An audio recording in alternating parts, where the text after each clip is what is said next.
What's up guys, it's Tony Drifts. We're going to be tearing down this LS3 L92, so stay tuned.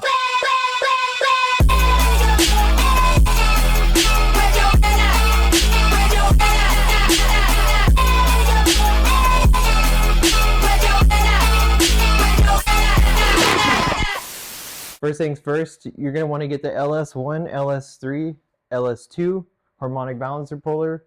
$61 from AutoZone, or you can cheap out and go to Harbor Freight, but you'll have to modify this to 7.5 inches. So let's go ahead and get that off. You're going to put it in here and you're going to turn it.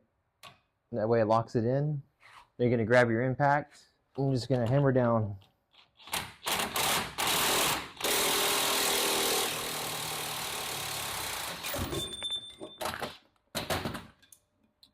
And that's how you do that. Now we're going to get the engine out of the car. Magic in the making right here. Alright guys, we got the LS engine out. It's mounted to the engine stand.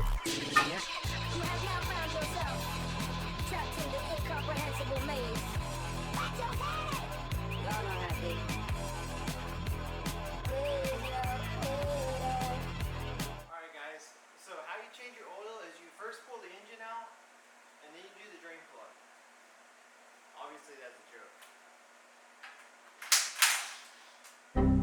Oh my god, they never emptied the oil! And that oil is brand new, so that's kind of concerning. So we're going to let that drain and we're going to pull off the heads. So we're going to go ahead and pull off the heads and we'll go from there. Obviously we're not going to be using the stock hardware, we're going to be running ARP head studs. So these head studs are garbage. Now we're going to have to rotate the engine. Alright, now we're going to be taking the oil pan off and we'll go from there. Also guys, keep in mind this is my first time ever taking L92, LS3 apart, so you're going to have to bear with me.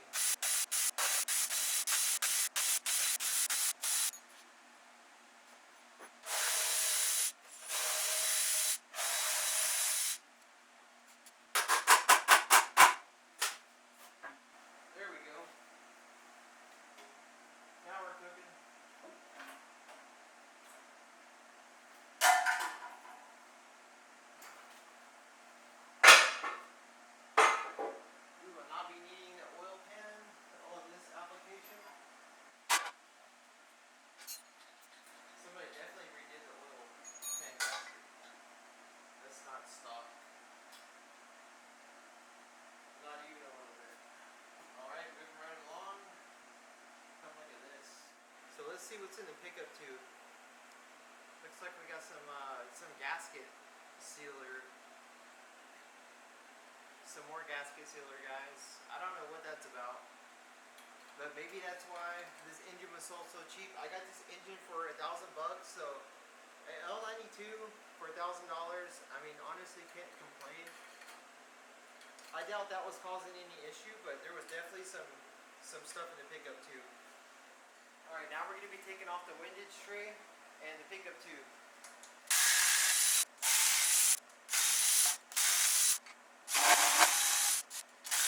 Whoever had this LS did not do frequent oil changes. That's for sure. That's without a doubt.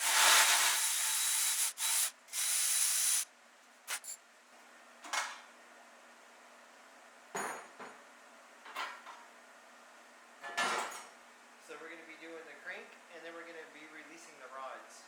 We're going to start in the middle and we're going to work our way out.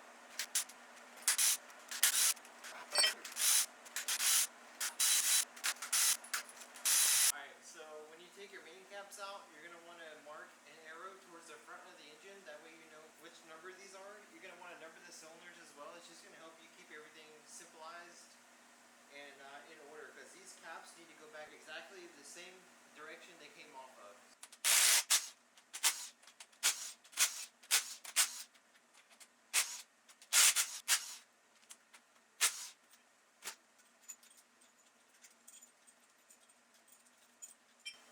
Again, all this is going to be replaced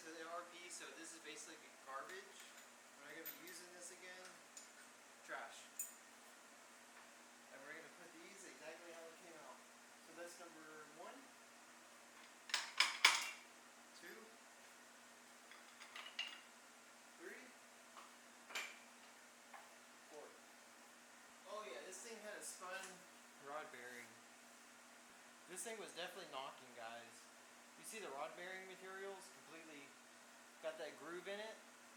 That's no good. Alright. Now we're going to finish taking off the front cover plate. I was going to put new pistons in it and send it, so I'm glad I did not. I'm really glad I did not do that. That would have been a bad mistake. I would have been pulling this whole thing out over again. Now we're going to take the oil pump off.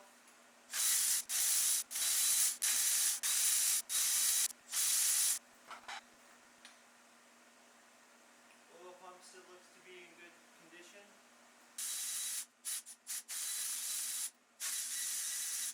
You know, these rod bearings don't look too old. It looks like someone's rebuilt this recently. Oil pump.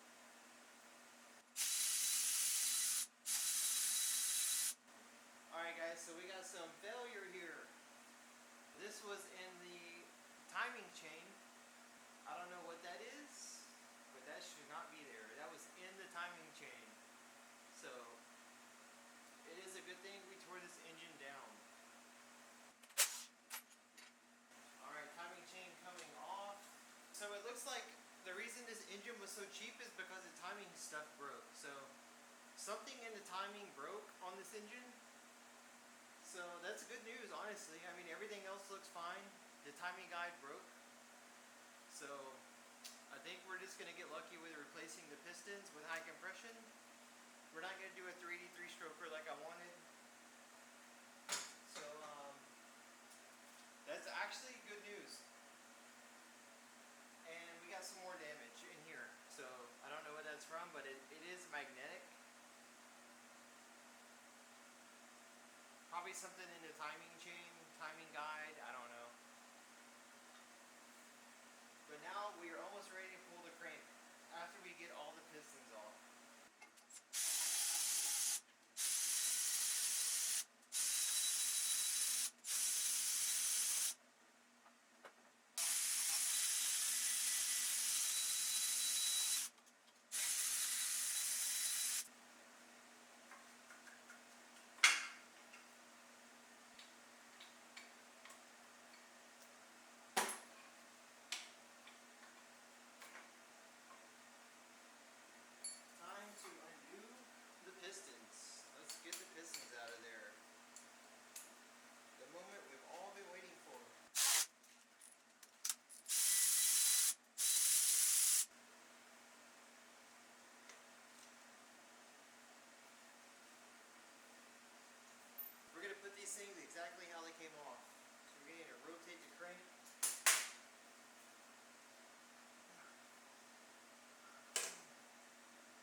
guys, you always want to replace this. Anytime you open an LS, you want to replace this gasket.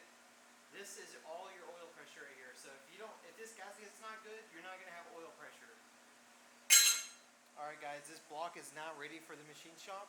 So as long as there's no gouges in the walls or anything, this thing is ready to rebuild after we get it back from the machine shop. So we're just gonna flip this thing over.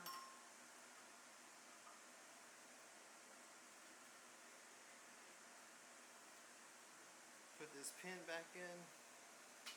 Now we just got to get this off to the machine shop. We're going to throw some high compression pistons in, and we're going to do stock rods, a big cam, bigger valve springs, and we're going to send it.